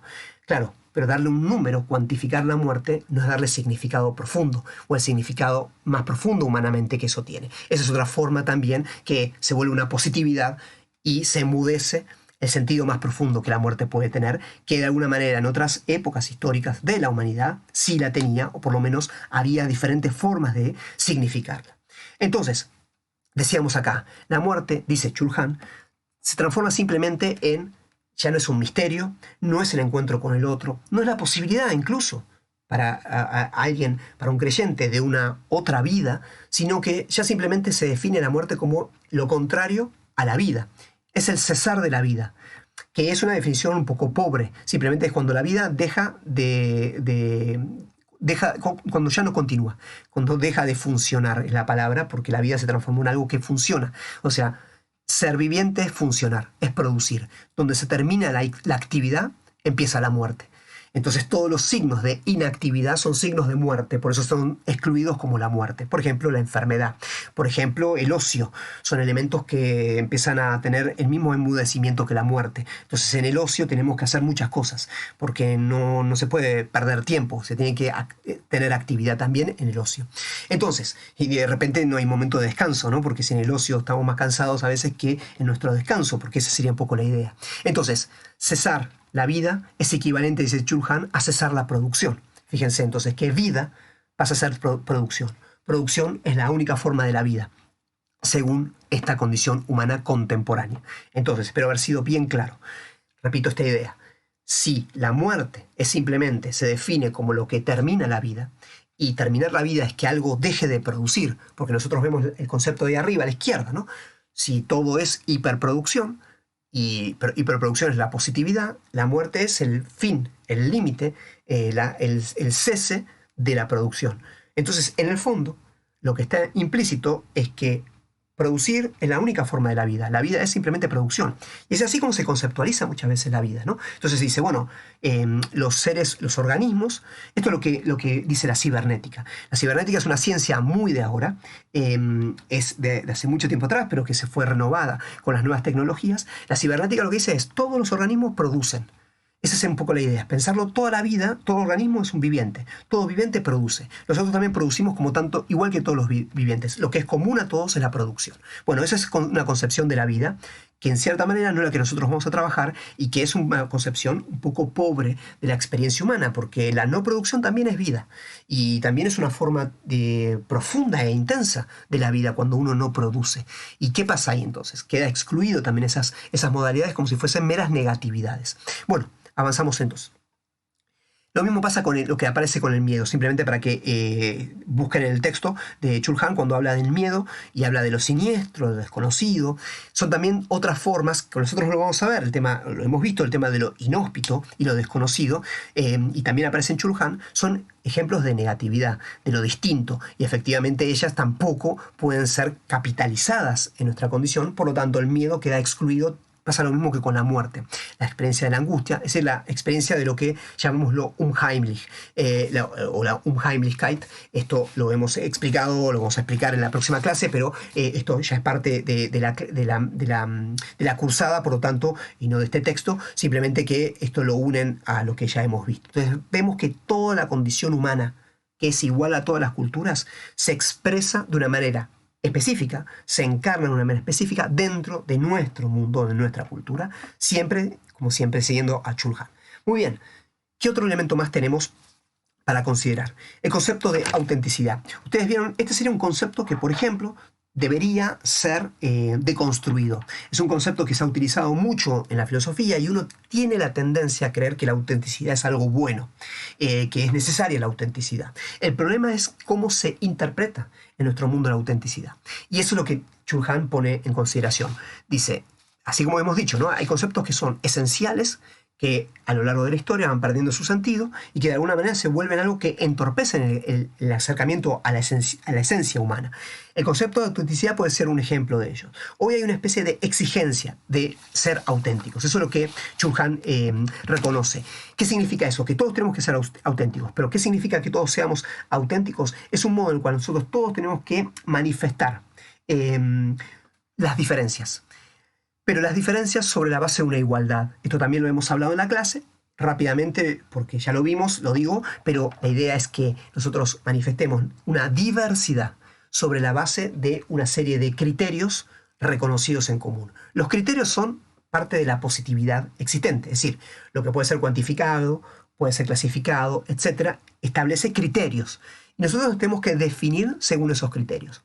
Esa definición que nosotros damos de nosotros mismos, nosotros la reconocemos como si fuese algo propia, pero en realidad pensar lo propio sobre la base de una clasificación en común es un modo más que de autenticidad, de inautenticidad. más que en realidad decir quiénes somos, lo que estamos haciendo es someternos a nosotros mismos bajo una clasificación establecida. Esto es lo que dice Chul Han. Es, en definitiva, volvernos a nosotros algo visible, algo consumible. Es decir, transformar al yo, dice Chul Han, en una mercancía. Cuando nosotros, insisto esta idea, nos definimos bajo parámetros establecidos, es decir, sometemos nuestra, ya digo el concepto, que va a ser central para lo que sigue, nos sometemos nuestra singularidad a criterios comunes, estamos reduciendo nuestra experiencia humana a lo clasificado o a lo clasificable según esa cultura. En este caso, una cultura que tiende a clasificar según la positividad. Entonces, todo lo que no entra dentro de esos criterios, todo lo que está fuera de la clasificación, pasa a ser negatividad, pasa a ser algo que desaparece. Ahora, si la autenticidad supuestamente es la expresión de lo más propio nuestro, y nosotros estamos excluyendo elementos nuestros para entrar dentro de una clasificación que nos vuelve en mercancía, es decir, algo consumible para otros, de alguna manera nosotros estamos siendo inauténticos. Eso es el punto, la contradicción, que es el punto que señala Chul Han respecto a este concepto de autenticidad reducido al concepto de mercancía. Entonces, Chul Han dice, en esta idea de autenticidad tenemos que ser auténticos, y eso significa clasificarnos según estos criterios, y los criterios los pueden pensar en muchas maneras, pero son criterios, yo le decía, como uno agarra cualquier perfil de red social, obliga en cierta manera o pide que nosotros nos clasifiquemos según una serie de cuestiones. Pongamos un nombre del perfil, pongamos una fotografía, que puede ser cualquier cosa, pero obliga a poner una fotografía, una serie de gustos. Entonces, todo eso, contacto con otras redes, todo eso de alguna manera nos transforma en una mercancía hacia otros. Es decir, todos nos clasificamos iguales, entonces uno cambia el perfil, pero va a encontrar la misma información. Y entonces, por supuesto que va a ser diverso el contenido, pero va a ser todo clasificado bajo el mismo criterio. Eso en adelante, ¿no? Puede pensar un currículum, pasa lo mismo. Entonces, esa sería nuestra forma de presentarnos al mundo. Esta es la idea que también habla Chul Han de volvernos empresarios de nosotros mismos. Antes una empresa hacía eso. Una empresa tenía que tener una imagen pública, tenía que tener una cultura, etc. Y ahora cada uno de nosotros lo es. Ni hablar cuando pensamos en redes sociales, etc., en el cual hay una especie de venta de sí mismo, en el cual cada uno, en el caso de no sé, los youtubers, etc., o en Twitch, TikTok y demás, de alguna manera compiten por justamente el consumo de esas vidas, ¿no? de esas personas, ¿no? Sobre todo en Twitch, que directamente se transforma en un tiempo junto a otro, ¿no? O sea, simplemente compartir un tiempo. Muy bien, entonces, esa es una idea de una alteridad que es reducida, es decir, el otro se transforma en algo consumible. Entonces, una alteridad consumible no es una verdadera alteridad. Una verdadera alteridad es alguien que sería inclasificable. Eso sería algo totalmente otro, algo que no es parte de una positividad, algo que de alguna manera se resiste, que se vuelve como algo que es negatividad, es algo que no puede ser reducido a mis criterios de clasificación. La experiencia humana es esa, la experiencia humana más profunda. Cada uno, al ser único e irrepetible, es inclasificable. No hay algo en común para poder clasificar. Como tal, eso es una verdadera alteridad. Y es una alteridad de la cual yo no puedo consumir bajo mis criterios. En todo caso, me veo afectado y conozco del otro por lo que el otro me enseña de sí. Esa es una experiencia profunda de la alteridad, en la cual yo no tengo una forma de saber qué es el otro si el otro no me lo manifiesta. Y entonces la experiencia con el otro es una experiencia de lo extraño. Eso es distinto a la experiencia de una alteridad consumible, en la cual el otro está reducido a mis criterios. Y yo soy también reducido a los criterios del otro. Entonces, de alguna manera, es una especie de inautenticidad compartida. Esto, insisto, es la idea de la condición humana contemporánea según Chul Han siempre. Avanzamos un poquito más. Entonces se da una pluralidad aparente, porque esto es diverso, pero si es todo diverso sobre lo igual, no es una verdadera diversidad. Una verdadera diversidad, una verdadera diferencia, es aquella en la cual aparece justamente una alteridad profunda. Eso lo tenemos que ver al final, cuando veamos Martin Buber, que es la unidad número 4, la experiencia del otro. Entonces se vuelve una pluralidad puramente superficial. Insisto, solo se puede consumir lo superficial. Aquello que es verdaderamente otro lleva un tiempo que es verdaderamente conocer al otro, ser impactado por el otro, lleva un tiempo que es el tiempo de la vida entera, en el cual nunca puede ser agotado la experiencia con el otro, y eso es lo fascinante, mientras que la experiencia del consumo se agota rápidamente, porque es un producto, es una mercancía. La mercancía, después de ser consumida, ya desapareció, necesita renovarse, necesita reactualizarse, y eso es lo que está permanentemente en juego bajo esta idea del rendimiento, ¿no? De una mercancía. Avanzo un poquito más. Entonces, otro elemento central: ¿qué hace que se vuelve una negatividad? ¿Qué hace que se detenga el consumo, la producción, la actividad? De alguna manera, aquellos elementos que son parte de esa negatividad, que de alguna manera aparecen como conflictivos. El conflicto, según lo que entiende Chul Han, es aquellos elementos que se resisten. Es decir, de alguna manera, yo puedo tener una serie de proyectos, una serie de deseos, una serie de intenciones, pero se enfrentan a imposibilidades. Esas imposibilidades introducen conflictos. Yo quiero hacer una cosa, tengo un proyecto, pero por algún motivo, porque lidio con otras personas, porque lidio con una realidad determinada, o porque me pasa algo, no lo puedo realizar. Eso sería la experiencia que Chul Han habla como un conflicto. Entonces, el conflicto para Chul Han es necesariamente algo que no se puede reducir a la positividad. Es una negatividad necesariamente. Ahora bien, el conflicto lo que hace es que las cosas no funcionen. Entonces ponen en crisis esta idea de la hiperactividad, y con ello todo lo que venga, ¿no? O sea, cuando hay un conflicto, la comunicación se detiene, el consumo se detiene, la producción se detiene, entonces de alguna manera el mundo se detiene. Por lo tanto, lo que dice Chul Han es que nuestro mundo es un mundo que evita el conflicto, que rechaza el conflicto, que reduce el conflicto, y que por otro lado, de alguna manera lo margina el conflicto. Ahora, el conflicto sigue estando, digamos, ¿cómo uno lidia con un conflicto? Según Chul Han, uno lidia con el conflicto con tiempo. O sea, el conflicto es parte esencial, dice él, para estabilizar una subjetividad. Para que un ser humano se pueda estabilizar, necesita enfrentarse a lo que lo resiste. ¿Por qué? Porque lo que resiste templa de alguna manera el ánimo, porque de alguna manera uno tiene que buscar formas de solucionar lo que resiste. Todo aquello que de alguna manera entorpece mi actividad, de alguna manera me está exigiendo que yo genere mecanismos de superación. La superación implica entender el conflicto, implica pensar el conflicto, pero sobre todo es lo que él llama el trabajo de la superación. O sea, es un trabajo superar el conflicto, implica esfuerzo, implica tiempo. Y esto es justamente una negatividad, porque el tiempo y el trabajo detienen simplemente la aceleración y el fluir constante de las actividades. Pero claro, todo eso hacen a la profundidad de una vida. Eso lo vamos a tener que ir viendo. ¿Qué significa que una vida se vuelva profunda? Y lo vamos a ver con el tema del crecimiento. Es una vida que de alguna manera lidia con conflictos permanentemente, pero que sabe también considerarlos, sabe también crecer a partir de ellos. Ahí lo vamos viendo. Entonces, ¿qué significa una sociedad sin conflicto? ¿Qué pasa con la negatividad acumulada? Es decir, el conflicto, decimos, existe, porque yo quiero algo y algo no sale. Entonces eso genera, dice Chul Han, de alguna manera una tensión. Si yo no trabajo esa tensión, lo que busco es una descarga rápida de esa tensión. O sea, acumulo una tensión, pero no la trabajo, no la incorporo, tengo que esa tensión, si no es trabajada con el tiempo, la tengo que descargar de alguna manera. Uno puede pensar que la violencia es una forma. Una sociedad que está al borde de la violencia es una sociedad que, al eliminar el conflicto, no sabe cómo lidiar con él cuando aparece. Entonces, cuando aparece, quiere eliminar el conflicto de la manera más rápida y segura, que es con la violencia, eliminando aquello que produce el conflicto. Claro, cuando lo que produce el conflicto es otra persona, es eliminando a la otra persona, porque parece ser la forma más fácil de evitar el conflicto, sin poder entender que me enfrento a otra libertad y que tengo que entonces mediar mi libertad con la de otra y crecer en el encuentro con el otro. Bueno, lo mismo pasa que cuando uno acumula mucha tensión, dice Chul Han, y no sabe cómo descargarla, no solamente se vuelve violencia hacia otros, sino violencia hacia uno mismo.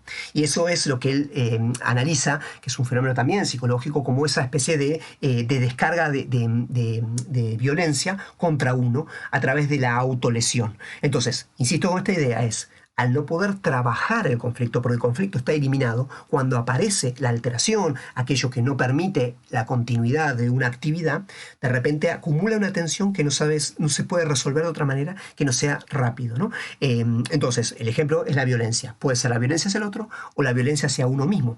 También aparece la posibilidad de descargar eso también de manera rápida a través de antidepresivos y todo ese tipo de químicos que también funciona de la misma manera. Pero es un mundo que supuestamente evita el conflicto, pero lo único que hace es de alguna manera imposibilitar justamente un trabajo del sujeto humano, un trabajo del ser humano en el mundo, ¿no? Y de enfrentar la alteridad nuevamente, ¿no?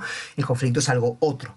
Bien, la idea que es, yo descargo rápidamente esa tensión y ya vuelvo a funcionar rápidamente. Distinto es si yo tengo que lidiar con un conflicto. Y ese conflicto puede ser de cualquier tipo, porque cada uno de nosotros tiene que lidiar con algún conflicto humano, en el sentido que tiene que lidiar con algo, no sé, la falta de paciencia, la falta de concentración.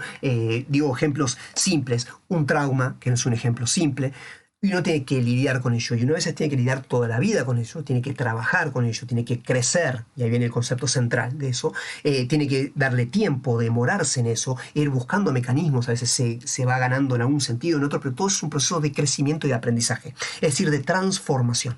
Ahora bien, eso lleva tiempo. Si yo quiero estar rápidamente en la actividad, tengo que de alguna manera hacer borrar ese conflicto. Y como lo hago es transformando la consecuencia del conflicto en algo invisibilizado. O sea, borro la consecuencia del conflicto, borro la tensión generada por el conflicto. Esa sería un poco la idea. O sea, lo que borro es el síntoma y no el problema. Entonces mi subjetividad no se transforma, el sujeto no crece, el ser humano no crece. Muy bien. Entonces, lo que decíamos recién, no hay conflicto porque es una sociedad que está en contra o va en contra del trabajo de la superación, justamente porque es algo que lleva tiempo, que lleva una demora en ello. Justamente una sociedad de la rapidez, de la hiperactividad, de la aceleración, no hay tiempo para eso, no hay tiempo para que una persona se restablezca y esté años quizás de su vida tratando de superar algo. Rápido tiene que volver a funcionar, y si no logra funcionar queda excluido, es como una máquina que no funciona, está rota. Esa es un poco la idea. Entonces de alguna manera eso funciona en nuestra autocomprensión. Entonces tratamos de evitar tener conflictos, tratamos de evitar tener problemas, tratamos de seguir funcionando a toda costa, y cuando hay conflictos los tratamos de borrar y descargar rápidamente la tensión producto del conflicto. Bien, otro elemento más que aparece de consecuencia de esta idea de positivizar la realidad, que todo sea positivo, es que la condición del pensamiento humano se volvió cálculo. Esto lo vamos a ver después con más precisión, pero ¿qué significa? Que ya no hay tiempo para un pensamiento, por ejemplo, reflexivo. El pensamiento reflexivo se tiene que demorar en algo. Un pensamiento reflexivo tiene que considerar una idea, contraponerla a otra idea. Eso sería el ámbito de la dialéctica. Chulhan dice, ya en el ámbito del pensamiento no hay lugar para la dialéctica ni la hermenéutica. Son dos conceptos centrales para la filosofía, no vamos a verlos enteros, pero si quieren después los vemos, pero la dialéctica sería este trabajo del pensamiento, de sopesar una idea. Esto se puede pensar en muchos sentidos, pero es lo que hacía, si a alguien le suena, lo que hacía Sócrates y luego Platón, de que es considerar una idea y considerar su opuesto, tratar de definirla, y eso lleva un tiempo. Insisto, esto fue la propuesta de la materia en el primer día de clases. Y lo mismo que la hermenéutica. La hermenéutica es la comprensión. Para comprender algo, nosotros tenemos que abrir justamente lo incalculable. Para comprender algo hay que abrirse justamente lo que decíamos, aquello que se resiste al pensamiento, pero que da que pensar. Aquello que excede al pensamiento, pero que se puede pensar. Nosotros estamos tratando de hacer eso durante toda la materia, pero ustedes verán que aplicamos lo que decíamos antes. Ahora, si yo reduzco todo a lo positivo, lo reduzco todo al cálculo. Entonces, de alguna manera, el pensamiento se reduce simplemente a lo que puede predecir, lo que puede cuantificar. Y eso es también parte de nuestra condición contemporánea. Por eso, el modelo del pensamiento para nosotros es la inteligencia artificial, que justamente hace eso, calcula y procesa información. Entonces, lo que gana hoy por hoy es la información versus la teoría. Más que teoría, la teoría implica hacer una hipótesis. Esto simplemente lo digo rápido, es mucho más complejo, ¿no? Pero el pensamiento a veces funciona con hipótesis, y son modelos para tratar de explicar una realidad. Pero eso implica distanciarse de la información o de los datos y tratar de generar una comprensión de esos datos. Esto pasa en el ámbito del periodismo, es algo central para ustedes. Hay muchos periodistas que dan información o que simplemente son canales de aceleración de la información. Pero eso no significa que la comprendan o que la den para comprender o que sopesen qué información es válida y cuál no, qué información es útil y cuál no, sino que hoy todo se puede mostrar, entonces todo se muestra. Hoy todo se puede comunicar, entonces todo se comunica, todo lo que es positivo. Pero uno no puede ver el peso que eso tiene, la importancia que eso tiene. Eso implica un distanciamiento que no lo hace el cálculo, sino que lo hace la reflexión. Eso es lo que hoy no está posibilitado, o digamos así, no está cultivado en nuestra vida contemporánea. Si queremos hacer eso, nosotros queremos hacer esto en la materia, pero ustedes lo quieren hacer también estudiando en la universidad, en cualquier universidad. Cuando van a la universidad, uno lo que busca no es simplemente hacer cálculos, sino lo que busca es reflexionar sobre la condición contemporánea, en el ámbito que sea, según la ciencia que sea. Bueno, eso es hacer teoría. Hoy gana la información por encima de la teoría. Por eso la gente simplemente cree que con comunicar ya está diciendo algo profundo. Y en realidad uno no sabe lo que está diciendo si no tiene una teoría que explique qué es lo que está pasando o qué es lo que está uno diciendo. Muy bien, el cálculo entonces permite la aceleración. Por último, el cálculo reduce el acontecimiento, lo que decíamos antes. El acontecimiento es algo único e irrepetible, es algo incalculable el acontecimiento, no lo podemos predecir, ocurre. Entonces el acontecimiento no es algo que pueda ser considerado hoy, y porque justamente todo tiende a ser algo positivo y el acontecimiento se resiste a la positividad porque es algo único. Como tal no puede ser clasificado, algo único no entra dentro de ninguna clasificación. Pero claro, el tema es qué pasa con la condición humana cuando se elimina el elemento del acontecimiento que lo constituye. Avanzo un poquitito más. Entonces, otro concepto más. Ustedes verán que todo esto aparece en el texto de Jules Han de aquí para allá en diferentes momentos. Estoy tratando de clasificar bajo este orden. Muy bien. ¿Qué pasa con los sentimientos? También los sentimientos están de alguna manera encarnados bajo un criterio. El criterio de la positividad también. Es decir, lo que se busca son sentimientos positivos. ¿Qué significarían sentimientos positivos? Aquellos sentimientos que permiten justamente la hipercomunicación, el hiperconsumo, la hiperproducción, la hiperactividad, es decir, que permiten ese rendimiento. Los sentimientos que atentan contra eso, porque detienen el consumo y la producción, de alguna manera empiezan a ser clasificados como sentimientos negativos. Por lo tanto, ¿qué se espera en nuestro mundo? Eliminar el sufrimiento, eliminar el dolor, eliminar la vergüenza, eliminar la pasión. ¿Por qué? Porque claramente el sufrimiento entorpece la actividad. Lo mismo que el dolor o la enfermedad. Son signos de no producción. De alguna manera nos dejan afuera de la actividad. Pero son sentimientos o experiencias humanas profundas. ¿Qué pasa si en un mundo en el cual no caben esas experiencias, no estaríamos nosotros de alguna manera vaciando el significado esencial de la vida humana o de la experiencia humana si nosotros no permitimos el cultivo de estos sentimientos? No estamos diciendo que esto sea la esencia humana, no estamos diciendo que el sufrimiento sea la verdad última, estamos diciendo que el sufrimiento es parte de la experiencia humana en tanto seres finitos. El dolor también. Y también la vergüenza. ¿Por qué la vergüenza? También lo dice Jules Han, porque la vergüenza es una resistencia a la comunicación, es una resistencia a la positivación de algo. Cuando uno tiene vergüenza, de alguna manera tiene un pudor, y de alguna manera uno guarda algo, la intimidad, etc. Y eso no es comunicada. Una sociedad de la transparencia no puede reconocer la vergüenza como un sentimiento. Entonces la idea es vivir desvergonzados, comunicando todo. Lo mismo que vivir sin dolor y vivir sin sufrimiento. Ahora, ¿qué pasa cuando cuando aparecen esos sentimientos? Primero tienen que ser reprimidos, tienen que ser controlados, tienen que ser calculados y eliminados. Y por el otro lado, cuando eso nos embarga, de alguna manera nos marginaliza y nos deja al borde. ¿Y qué pasa con una experiencia humana marginal? Uno queda al borde de la comunidad humana contemporánea. Ese es un problema. Y la pasión también, porque la pasión de alguna manera u otra nos embarga de algo, nos transforma. Y eso también de algún modo genera un compromiso, porque un poco la idea es que nosotros tengamos sentimientos agradables, y esos serían sentimientos positivos, sin complejidad, o sea, como decíamos antes, sentimientos que se puedan comunicar rápidamente, que sean compartibles por muchos, y que puedan ser consumibles. Es decir, sentimientos que, y de alguna manera eso aparece en la publicidad, ¿no? Que se puedan comunicar rápidamente, que alguien los pueda consumir y los pueda querer, y que a su vez los pueda vivir de una manera comunitaria rápidamente, que permita el rendimiento, ¿no? O sea, una especie de, si alguien tiene una pasión muy profunda, de alguna manera lo une a algunos y rechaza a otros, a su vez le vuelve un peso demasiado fuerte para una sociedad que busca algo que sea menos complejo. Y a su vez las consecuencias que tiene cuando uno vive apasionadamente algo. De alguna manera uno se compromete con algo. Entonces, en cierto modo, eso genera, si yo estoy comprometido con algo, de alguna manera pongo una resistencia a otras cosas. En cambio, si yo no tengo ningún compromiso, cualquier cosa me viene bien. Hoy es esto, hago esto, mañana es lo otro, hago lo otro. Entonces la pasión, en ese sentido, también nos ayuda a, digamos, de alguna manera tiene consecuencias, y la idea es que los sentimientos tengan volatilidad, que puedan modificarse, pero que siempre sean sentimientos agradables. Ahora la pregunta es, ¿qué pasa con un sentimiento agradable cuando no tiene como contrapartida un sentimiento, llamémosle, desagradable? ¿Qué valor, qué significado tiene algo cuando pierde su opuesto? Y ese es un punto central. Es decir, cuando pierde su opuesto, en este caso lo agradable, lo que está perdiendo también es significado lo agradable. Entonces lo agradable ya no tiene sentido tampoco. Entonces se vuelve algo también insulso, algo vacío. Entonces eso es algo también que nosotros vamos a tener que reflexionar en la próxima unidad, la necesidad de comprender profundamente el sufrimiento para entender profundamente la alegría.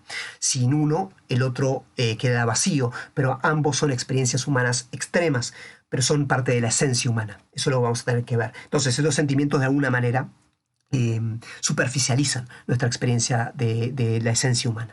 Muy bien, lo que se busca entonces es un disfrute sin negatividad, que no haya nada de alguna manera que se retraiga, nada que ponga su sombra, nada que ponga su misterio, sino que sea algo disfrutable y disponible. Por eso la búsqueda de un disfrute que no dependa de ninguna condición. ¿Por qué? Pues si depende de una condición, si yo tengo una dependencia, sea de circunstancias o de otros, de alguna manera mi disfrute tiene negatividad, mi disfrute tiene un límite, mi disfrute tiene una complejidad. Y la búsqueda es que yo no tenga que depender de nada. Entonces, en ese sentido, busco un disfrute sin negatividad, sin otros, sin alteridad, sin sombras, sin misterio. Pero ese disfrute, insisto, que se transforma en lo que Chul Han llama un narcisismo. Entonces ahí atentos a esa idea del narcisismo también, en un disfrute sin otro, que es un disfrute que en definitiva no nos satisface. Y parte de esta cuestión es eliminar entre los sentimientos negativos el aburrimiento, porque el aburrimiento claramente y no permite la actividad, no permite la producción, es un sentimiento que todo el mundo está tratando de evitar, todo el mundo está corriendo en contra del aburrimiento, el aburrimiento profundo que habla Chul Han.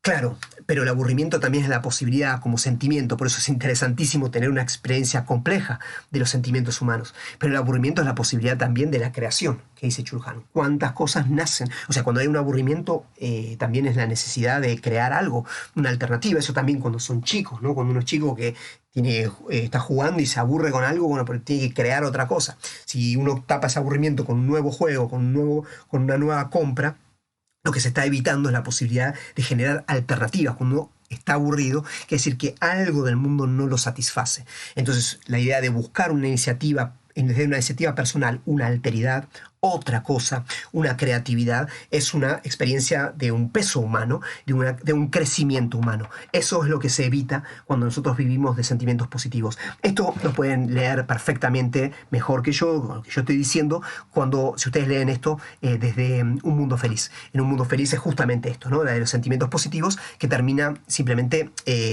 vaciando la experiencia humana y de alguna manera neutralizando la complejidad, no solamente de la realidad, sino de cada uno de nosotros.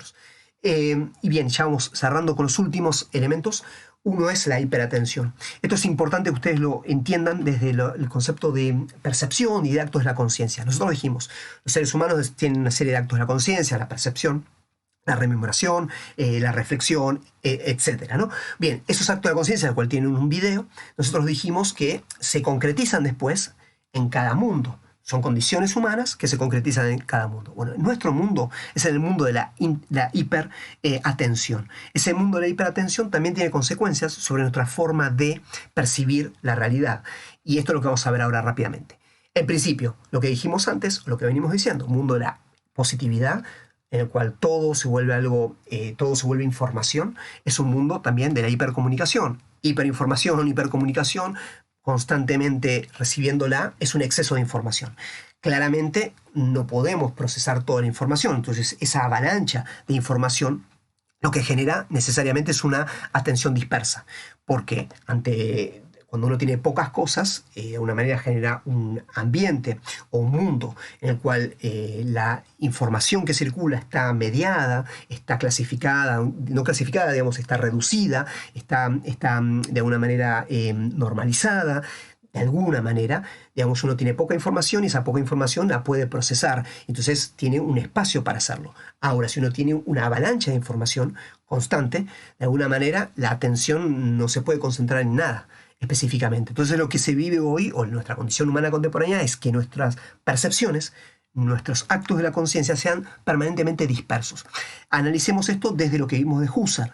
¿Qué decía Husserl? Uno, cuando percibe algo, destaca un objeto de un contexto. ¿Qué significa la atención dispersa? Es que uno destaca un objeto, pero el contexto está permanentemente luchando y de alguna manera volátilmente intercambiándose con el objeto. ¿Qué significa esto? Yo puntualizo un objeto, pero mi atención es dispersa. Entonces significa que esa atención es limitada o superficial. Entonces cualquier cosa del contexto puede volverse ahora mi centro de atención. Y eso es lo que hacemos permanentemente. Pasamos de un objeto a otro en nuestra atención. Y entonces lo que es objeto y lo que es horizonte externo van volátilmente pasando de una cosa a la otra. Nuestra percepción es igual, pero nuestra forma de llevar a cabo nuestra percepción ahora es bajo la dispersión. Esto lo hemos hablado, pero es el tema del multitasking, esta idea de estar permanentemente en tareas múltiples. Fíjense que dice Chul Han sobre eso, que lo asocia al salvajismo, y después eso, chequenlo, por favor, eso profundicen ustedes, y eso implica que lo que no se cultiva en nuestro mundo contemporáneo es la atención profunda y contemplativa. No se cultiva, no se tiende a que nosotros de alguna manera profundicemos en un objeto y que de alguna manera lo destaquemos y lo concibamos contemplativamente, que lo que nosotros vimos de salir de la actitud cotidiana e ir a una actitud contemplativa. Eso es lo que cuesta. Por eso, dice Chul Han, se pierde todo lo que surge de la actitud contemplativa, entre ellos algunos elementos o creaciones culturales como pueden ser la filosofía, dice él, la reflexión, la teoría. Todos esos elementos implican atención profunda. Hoy están en crisis porque básicamente no tenemos esta capacidad contemplativa. Por eso tenemos que luchar para este tipo de ideas, este tipo de tradiciones del pensamiento, como pueden ser las de esta materia, pero todas las materias teóricas que ustedes tengan, porque justamente atentan contra nuestro modo habitual de ejercer nuestros sentidos. Pero lo mismo pasa con el arte. El arte profundo, la contemplación artística profunda, exige también atención profunda. Si nosotros vivimos de la atención dispersa, difícilmente nos podemos concentrar en una obra que tenga complejidad y poder de alguna manera disfrutar de la complejidad que existe en esa obra, pero también en la contemplación de la naturaleza. Y eso es lo que no nos detenemos, porque nuestro mundo tiende, insisto, esta idea, a que nos dispersemos en la atención. Muy bien, últimos dos elementos que agregamos de esta clasificación. El primero es la proliferación de lo igual. Otra de las consecuencias de esta sociedad de la positividad y de la hiperproducción y la hiperconsumo y la hipercomunicación es que se tiende a una producción excesiva de lo igual. Eso llamamos entonces la proliferación de lo igual. ¿Qué significa esto? Usted lo puede encontrar más profundamente cuando lo han leído, en la expulsión de lo distinto, ¿no? Entonces, ¿qué significa esto? En tanto que se elimina la negatividad, solo queda lo igual. Y lo igual solamente es una producción constante. ¿Qué significa la producción en la cual se ha quitado toda negatividad y toda alteridad? Lo que queda es simplemente la acumulación de lo igual. Y yo puedo acumular cosas iguales justamente volviéndolas indiferentes una a la otra. Decíamos, yo puedo acumular posesiones. ¿Qué significa acumular posesiones? Que las clasifico a todas ellas como propiedades mías. Y entonces sumo cosas que son totalmente distintas. Solo las puedo sumar si las vuelvo indiferentes unas a otras. Es decir, como simplemente las numero o las clasifico como propiedades o como posesiones. Lo mismo puedo acumular mercancías del mismo modo, bajo el concepto de dinero. Acumulo diferentes elementos que tienen un precio determinado. Esa sería un poco la lógica de la proliferación de lo igual. En el caso de la información, todo se clasifica como información. Entonces no importa qué sea, se juxtapone, y esa es un poco la lógica de las plataformas contemporáneas. Uno entra en una plataforma, la que sea, y tiene juxtaposición de elementos totalmente disímiles que lo único que hacen es simplemente acumularse y llamar nuestra atención, simplemente. Pero ellas se ponen una al lado de la otra de manera indiferente. No es que alguna de ellas cumple un rol destacado o diferente. Fíjense, piensen en una sociedad anterior o distinta. Cualquier sociedad humana establecía diferencias y existía, por ejemplo, lo sagrado. Lo sagrado no se unía a lo que no, a lo profano. Lo sagrado está separado de lo profano y no tenía un precio, no tenía un valor. Era algo que valía por sí mismo, que era algo en sí mismo y que de alguna manera ordenaba, orientaba el resto de las cosas. Entonces, de alguna manera, eso es lo que desaparece en nuestro mundo. Entonces, es un mundo, insisto, de la acumulación y que significa la juxtaposición, la suma, ¿no?, de cosas diferentes. Bien. En este mundo en el cual prolifera lo igual, y este es un tema central que nosotros vamos a tener que trabajar en la próxima clase, que es que no hay crecimiento, dice Chulhan. ¿Por qué no hay crecimiento en el mundo de la proliferación de lo igual? Porque el crecimiento implica, y esto remito directamente a lo que vimos en el primer video que yo les dije, que es la curva del aprendizaje. La curva del aprendizaje busca el crecimiento. O sea, la educación busca el crecimiento. Ok, pero el crecimiento, ¿qué implica el crecimiento? Implica el trabajo. Lo que vimos antes. ¿Qué significa el trabajo? Tengo que enfrentarme a lo que se resiste. Tengo que, de alguna manera, modificarme a mí mismo para superar eso que resiste. Tengo que aprender justamente en ese trabajo. Eso me lleva tiempo. Ese trabajo, ese tiempo justamente del crecimiento es el tiempo de la maduración.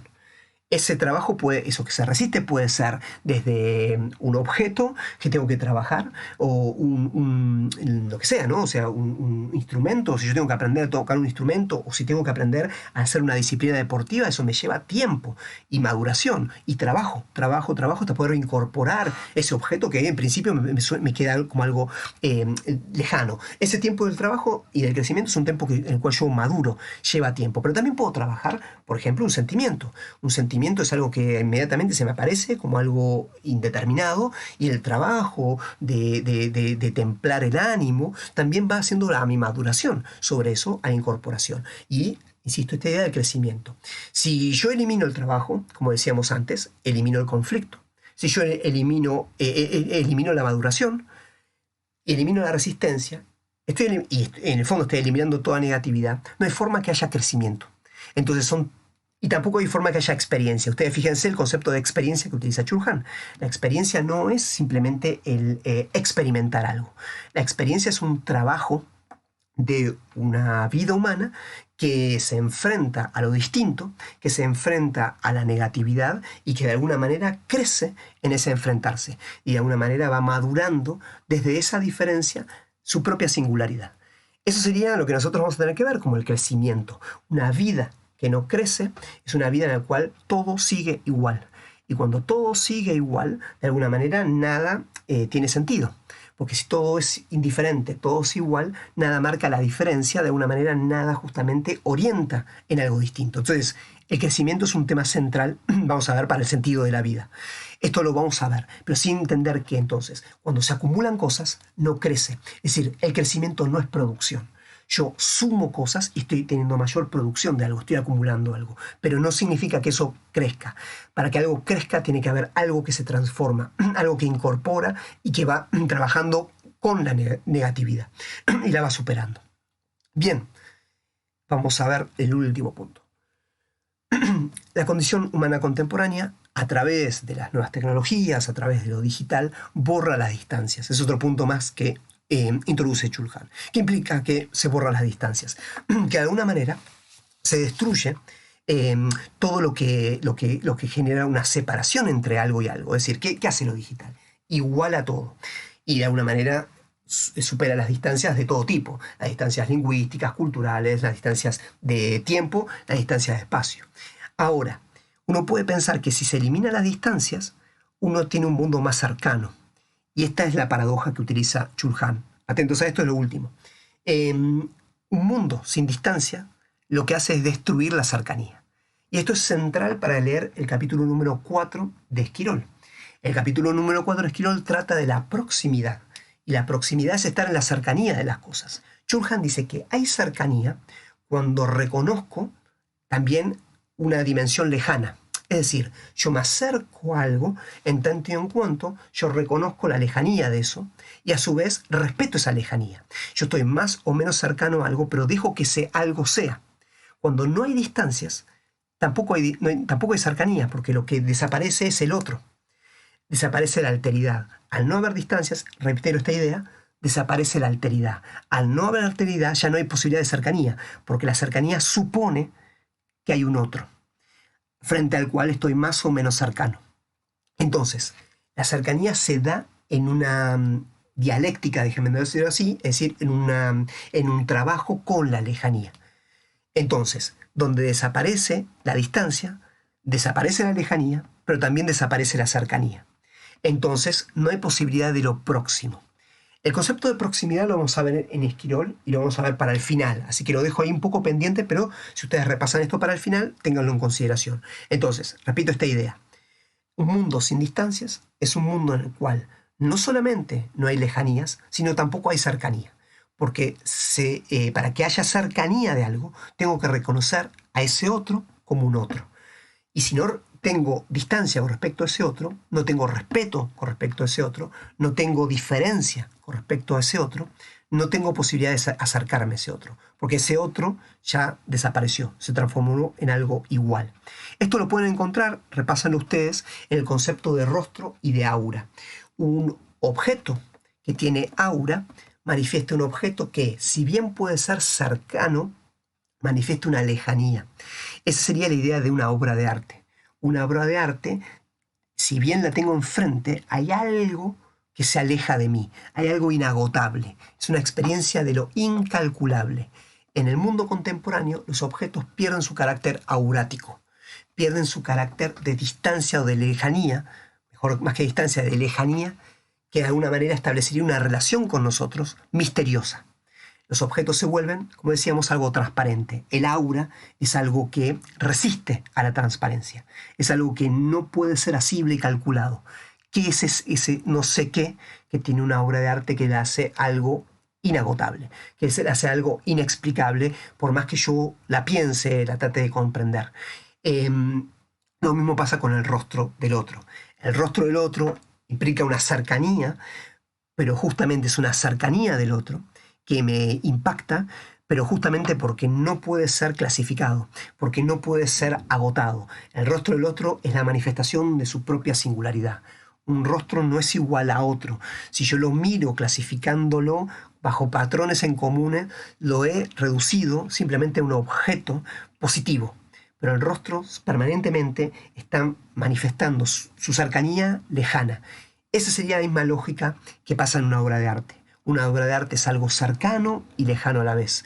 Un rostro es algo cercano, es algo que familiar a mí, esos rostros que me han impactado en mi vida, pero a su vez algo que yo no puedo dominar, es algo que no puedo consumir, es algo que de alguna manera me mira y de alguna manera me constituye en su mirada, lo mismo que una obra de arte, me transforma. Todos esos procesos de transformación implican el reconocimiento de la distancia, reconocimiento de la alteridad.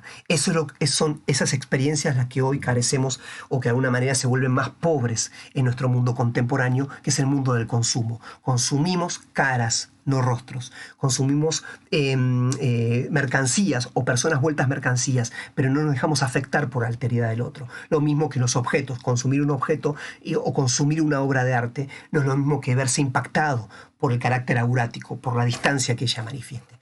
Eso entonces es un poco la clasificación que podemos ver a partir, insisto, de estos conceptos comunes de la condición humana contemporánea. Entonces ustedes fíjense que lo que vimos para todos los seres humanos, acá lo vemos concretizado en